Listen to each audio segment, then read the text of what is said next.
তার রায়ান রাফি ভাই ইন্টারভিউতে বলেছে যে দিঘিকে অ্যাক্টিং করতে হলে টিকটক ছাড়তে হবে আর শুকাতে হবে। তো দিঘি তো শুকায় গেছে, টিকটক ছাড়ছে কিনা আমি জানি না, কিন্তু এখনো তো ডাক পায় নাই। আচ্ছা, আমার কাছে মনে হচ্ছে যে কথাটা ও যেভাবেই বলছে সেটা হয়তো আরো সুন্দর করে বললে তোমাদের কাছে আরো সুন্দর লাগতো। আচ্ছা, প্রত্যেকটা নির্মাতার মাথায় বা তার চোখে আমার মনে হয় দিঘি আছে, হয়তো মিলে গেলে অনেক ভালো ভালো কাজ দিঘির আমরা দেখতে পাবো। হ্যাঁ, দিঘি ডিজার্ভ করে, সেটা তুমি বললে অনেক আর্টিস্টরাই ডিজার্ভ করে। রায়ান রাফি নিলে তোমার তো কোনো প্রবলেম নাই। এই যে তুমি যে খোঁচাখুচি করতেছো আজকে তোমার প্রোগ্রামে, তোমার জন্য এসে আমি বিপদে পড়তেছি। তুমি বিপদে না, তুমি মঞ্চে আছো, কি সুন্দর একটা গ্ল্যামারাস একটা দেখো মঞ্চে। আমি যারা আমাকে খুব কাছ থেকে চেনে, আমি যতটুকু জানি তুমিও চিনো, কেন এরকম উদ্ভট প্রশ্ন করতেছো আমি জানি না। আমি এই টাইপের মানুষ না। হ্যাঁ, এখন কথা এটা অডিয়েন্সের মধ্যে যারা ভাবে যে তুমি ওরকম উদ্ভট, দর্শক ভাবে না, দর্শকের মাথায় ঢুকানো হয়।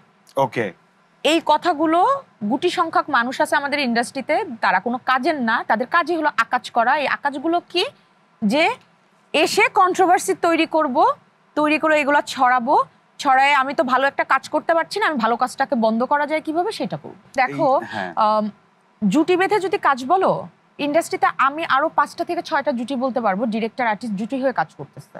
শুধু মানে হিরো আর ডিরেক্টর না, হিরোইন আর ডিরেক্টর জুটি বেঁধে কাজ করতেছে।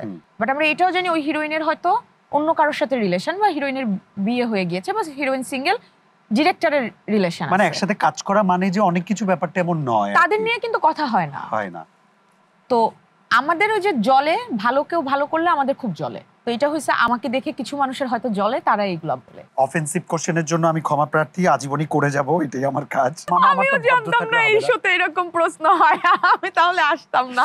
আচ্ছা, তুমি ভুল ভাবছো, এই শোতে একটু বাজে বাজে প্রশ্ন হয়, তাই জাস্ট উইথ ডিউ রেসপেক্ট, যে আমাদের তমা এগুলো পছন্দ করে না দেখে আমি অনেক কষ্টে নিজেকে ভদ্র রাখছি, বুঝছো?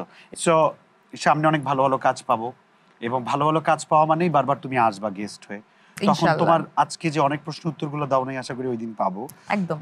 কিন্তু আমার একটা ব্যক্তিগত চাওয়া, আমাদের প্রিয় রায়হান রাফির ডিরেকশনে আমরা কবে আবার তোমাকে বিগ স্ক্রিনে দেখতে পাবো?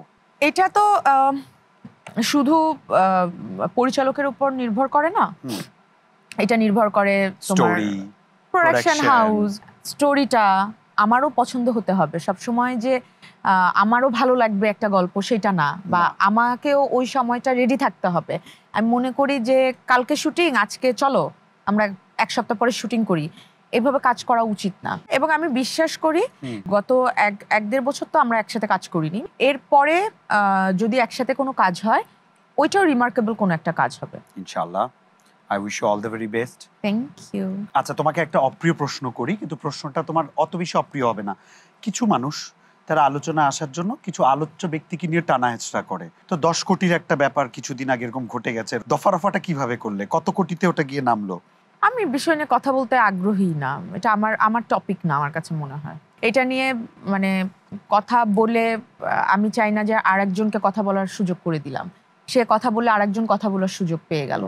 এইসব ফালতু বিষয় নিয়ে কথা বলার সুযোগ না করে আমার মনে হয় এই যে আমরা যেমন কাজের আলাপ করলাম, আমরা কাজ নিয়ে বেশি কথা বলি, সেটা নিয়ে চিন্তা করি। ব্যক্তিগত জীবন মাঝে মধ্যে আসতে পারে, যেমন তুমি আমাকে অনেক ব্যক্তিগত প্রশ্ন করেছো, এটা তুমি করাটাই স্বাভাবিক, কারণ দর্শকের একটা আগ্রহ থাকেই যে যাদের কাজ দেখতেছে তারা স্ক্রিনে, এদের ব্যক্তি জীবনটা কেমন, এবং ব্যক্তি জীবনটা আমরা যত সুন্দর রাখতে পারবো আমার মনে হয় তাদের কাছে আমাদের সম্মানটা, আমাদের প্রতি ভালোবাসাটা আরো বাড়বে, যেটা আমরা পারি না, কারণ ব্যক্তি মানুষ আমরা, আমাদের ভুল ভ্রান্তি থাকে, আমাদের ফ্যামিলি আছে, আমাদের ইমোশন আছে, আমাদেরও ব্রেকআপ হয়, আমাদেরও ধরো ঝগড়া হয়, আমাদেরও ধরো মন খারাপ হয়, ভুল হয়, বেফাস কথা মুখ দিয়ে বের হয়ে যায়।